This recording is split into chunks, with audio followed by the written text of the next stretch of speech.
promesa de nuestra peña que nos va a confirmar que se está preparando para la Quebrantahuesos 2012. ¿Qué tal, David? No paro de fumar. Encima en el bracito, en el bracito. Uno por la mañana y uno por la noche, tío.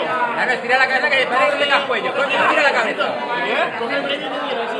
Bueno, David es más conocido por su perfil de Facebook que por los entrenamientos, como pueden ver si se levanta, pero ahora va a entrenar muy bien para la etapa de Madrid y ahí en ese Está sacando la barriga, qué cabrón.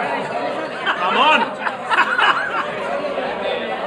David, ¿qué tal te ves para la etapa de Madrid? Te ha visto un poquito la pilililla, pero poco, ¿eh? Depende de la noche. Yo